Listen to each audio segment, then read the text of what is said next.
Muebles Andina, el mueble que necesitas está aquí, está al alcance de tus manos.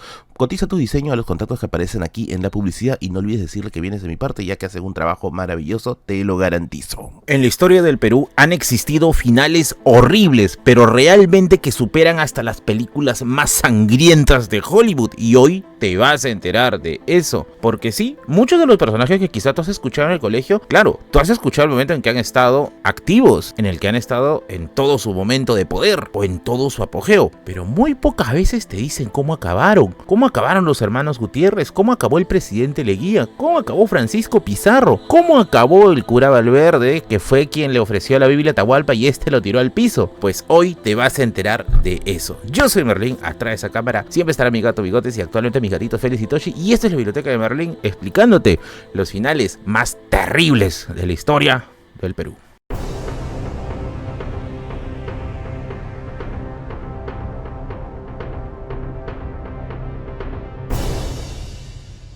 Vamos con el primero de ellos, Fray Vicente de Valverde. Es probable que este nombre no te suene, pero lo has escuchado en tus clases o lo has escuchado a manera de cultura general. Cuando se produce la llegada y el encuentro en Cajamarca entre españoles e incas, es un personaje quien, portando una Biblia, va a llegar a Atahualpa y le va a decir que haga el requerimiento, o sea, que se rinda y que reconozca al rey y a Dios como seres supremos. A lo que Atahualpa recibe la Biblia, aunque algunos dicen que es catecismo, pero bueno, según la Real Academia de Historia de España dicen que es la Biblia. La mira, la huele, se la pone al oído y como no dice nada, la tira al piso y Fray Vicente de Valverde grita Santiago a ellos y se inicia la carnicería en la plaza de Cajamarca y la caída del Tahuantinsuyo. ¿Ya te acuerdas? Pues no sabes el terrible final que tuvo Fray Vicente de Valverde. Este fallece en 1541 en la isla de Puná. Pues resulta que ahí ocurrió un alzamiento indígena contra él. Resulta que Fray Vicente de Valverde, fraile dominico, le gustaba el oro, la plata y las piedras preciosas y estaba presionando a los indígenas para que le den cada vez más y más y más. Hasta que finalmente los indígenas no aguantaron y decidieron hacer justicia a mano propia. Pero amigos, la forma en que terminó es fatal. Lo asaron vivo, literalmente lo asaron al estilo barbacoa. Y esto no te lo digo yo, te lo dice Teodoro Hampe en un estudio que hizo acerca de la vida de Fray Vicente de Valverde. Le quitaron los ojos y adivinen qué, le rellenaron las cuencas vacías con oro fundido. Toda una tortura y un final terrible para quien fue, vamos a decir así, quien prendió la mecha final entre la pelea entre los llegados españoles y los incas. Número 2. Francisco Pizarro. De Pizarro es todo un lore gigantesco. Y de esto estudió bastante José Antonio del Busto, quien dicho sea de paso tiene 2 tomos sobre Pizarro editados por Petroperú. Pues sucede que después de la conquista, lo que quizá no te contaron es que pizarristas y almagristas, o sea 2 de los socios de la conquista, tuvieron peleas muy fuertes. Estas peleas se debieron obviamente por plata. Porque sí, les gustaba la plata. Y en este canal también lo necesitamos, así que puedes hacerte miembro aquí en la sección de mecenas del canal. Le das clic acá al botón de unirse y desde 5 soles tengo niveles para ti con streams exclusivos recomendando bibliografía, diciéndote dónde buscar, qué libros usar quizá para tus investigaciones profesionales o también investigaciones de corte autodidacta, y por 15 soles te vamos a ver Radio Misterio, en la que cuento leyendas del Perú, obviamente también basada en bibliografía a lo largo de todo el Perú. Volvemos. Este conflicto ya había terminado con la vida de Almagro anteriormente, por lo que los almagristas se le habían jurado a Francisco Pizarro, y el final le llegó, y vaya que le llegó de una manera terrible. El 26 de junio de 1541, una turba de almagristas llegaron a la casa de Francisco Pizarro, lo que hoy en día es Palacio de Gobierno. Era alrededor de 20 personas quienes vociferaban: vive el rey y muera el tirano obviamente haciendo referencia a Francisco Pizarro. Entonces Pizarro y Francisco Martín de Alcántara salen a defenderse frente a esta turba. En medio de esto resalta la vida de Francisco de Chávez, quien era un capitán que estaba al mando de Pizarro, quien también sale a enfrentar la turba, pero es eliminado inmediatamente. Pizarro logró eliminar a 3 de los miembros de esta turba, pero la cantidad era gigantesca y Palacio de Gobierno se tiñó de sangre.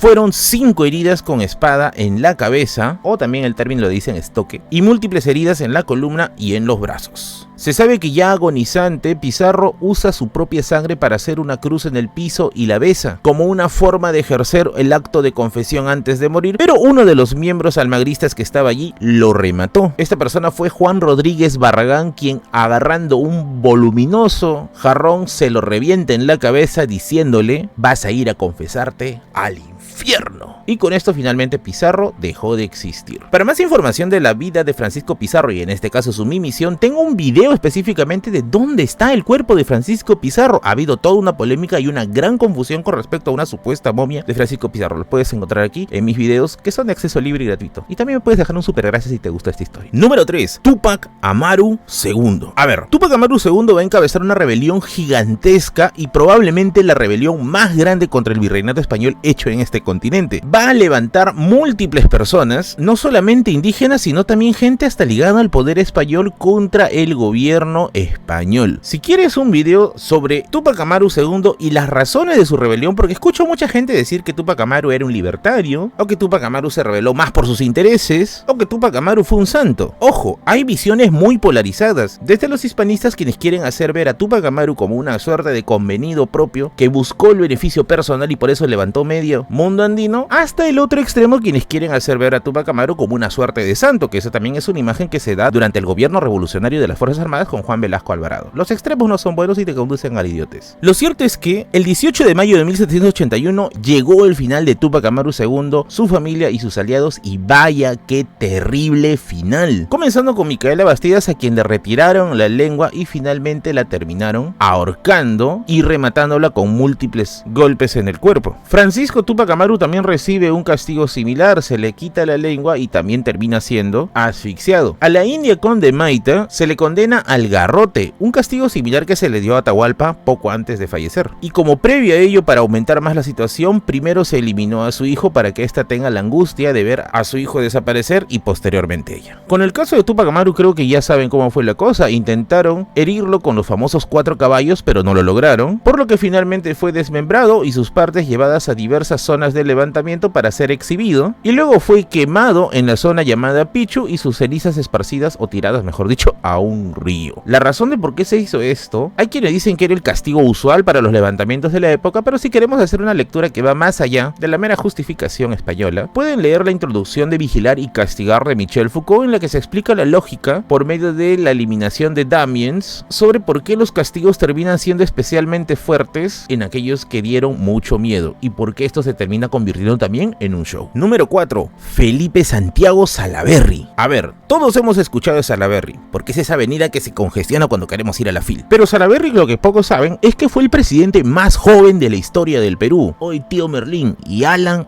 fue el presidente más joven elegido de forma democrática. Salaverry dio un golpe de estado. Lo cierto es que Salaverry fue un tenaz enemigo de la Confederación Peruano-Boliviana, o al menos de sus inicios en la gestación, por ende enemigo de Santa Cruz. Él intenta hacer una guerra para poder eliminar a estos opositores políticos, recordemos que estamos en los años del primer militarismo, hasta que finalmente fue derrotado en Paucarpata, Arequipa. Fue perseguido y finalmente encerrado en el edificio de lo que hoy en día es el Club de Arequipa. Esta información que vamos a dar a continuación proviene de las memorias de Arturo Villegas Romero, un abogado que fue rebelde en 1950 en el levantamiento arequipeño. Nuestro querido amigo Villegas cuenta lo siguiente con respecto a los últimos momentos de Salaverry. Primero, que se le dio tiempo para poder escribir una carta a su esposa explicando la razón de sus acciones y lamentar no haber pasado más tiempo con ella y su hijo. Lo segundo es que solamente Salaverry no iba a ser eliminado, también iba a ser eliminado más personas, y para esto se eliminaba bajo la forma de lo que es el fusilamiento, por lo que se empiezan a construir sillas blancas para que se sienten los castigados por la rebelión. La persona encargada de elaborar estas sillas fue el pintor Pedro Segarra, quien fabricó 8 sillas blancas que iban a ser ubicadas de espaldas a la Catedral de Arequipa. A las 5:30 de la tarde se inició la ejecución. Se sabe que había algunas personas que estaban en esas 8 sillas quienes estaban llorando, desconsoladas por el final que les iba a tocar, pero Salaverry se mantenía serio, indómito y totalmente rebelde. Cuando sonaron los disparos, todos cayeron al piso menos Salaverry, quien se incorporó, levantó el brazo y gritó: "La ley me ampara", pero en la segunda ráfaga sí se lo llevaron. Y número 5, la rebelión de los hermanos Gutiérrez. Esto sí merece todo un video entero, y te pido por favor, si quieres el lore completo de los hermanos Gutiérrez, que les soy bien franco, en el colegio no lo cuentan mucho tiempo porque es un evento que básicamente se vive en la transición del gobierno de Balta, que es el final del primer militarismo, al gobierno de Manuel Pardo, que es el inicio del primer civilismo, por lo que se suele mencionar solo como un dato dato alejado. Pero ahora vas a ver por qué es recontra interesante. Primero, ¿por qué los hermanos Gutiérrez le dieron golpe de estado a José Balta? A ver, mi querido chibolo Kiwigen, si vas a hacer memoria, después de la independencia los militares comenzaron a anhelar el poder porque creían que eran ellos los que deberían gobernar. Muchos de ellos incluso habían participado en las campañas de independencia y sentían que el poder les debía de pertenecer. Lo cierto es que mientras esto iba avanzando, aparecieron recursos como el guano, por ejemplo, que comenzaron a enriquecer a una élite burguesa de corte civil, entre ellos Manuel Pardo y Lavalle, por lo que los civiles se comenzaron no solamente a hacer de un poder económico, sino también de un poder político. Cuando llegaron las elecciones que encumbraron a Manuel Pardo en su primer gobierno, los militares tuvieron muchísimo miedo. Les recuerdo que José Balta también era un militar, pero ya era muy rochoso quitarle el poder a alguien que ya había ganado evidentemente el proceso electoral. En esa época nuestros políticos tenían todavía sentido de decencia y un poquito de vergüenza en la cabeza, por lo que Balta decidió pasarle el mando a Manuel Pardo y Lavalle, algo que debería ser normal en cualquier lugar de este planeta, pero estamos en Perú, amigos, acá la palabra normal es anacrónica. Pues resulta que unos hermanos llamados Tomás, Silvestre, Marcelino y Marceliano Gutiérrez decidieron darle un golpe de estado a Balta antes de que le entregue el poder a Manuel Pardo. Todos estos eran coroneles en funciones y decidieron actuar. Pero amigos, contrario a lo que sucede en estos tiempos, acá la gente sí salía a la calle y decidió la gente protestar y armó un desorden gigante. La gente no estaba de acuerdo con el golpe de estado a Balta porque sí querían un cambio de elecciones y se le fueron encima a los hermanos Gutiérrez. En el caso del hermano Silvestre Gutiérrez, él va a mimir en Callao. A raíz de la eliminación de Silvestre, se cree que los hermanos Gutiérrez planearon también la eliminación de José Balta, ya que este va a ser eliminado mientras descansaba, tratando de mantener un perfil bajo, pero la noticia se llegó a filtrar y la gente se enfureció aún más. El otro hermano, Tomás Gutiérrez, también va a ser eliminado. Se dice que lo encontraron escondido en una casa dentro de una bañera, por lo que la gente enfurecida va a trasladar a Tomás y a Silvestre a la Plaza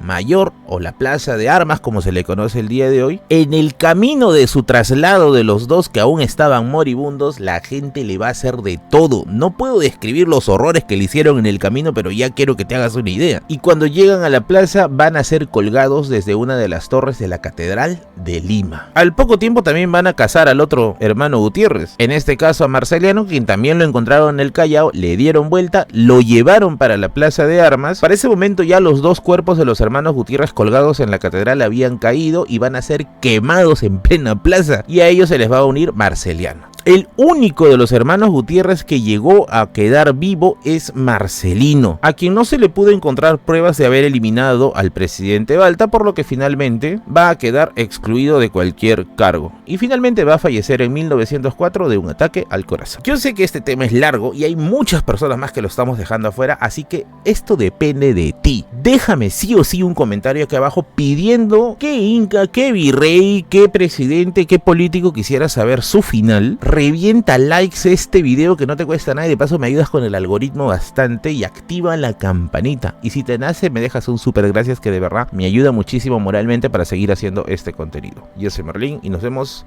la próxima semana con otro video. Si es que los likes revientan, voy a ser poco ambicioso. Si es que vemos 4000 likes, hacemos una segunda parte con más personajes históricos peruanos y sus finales.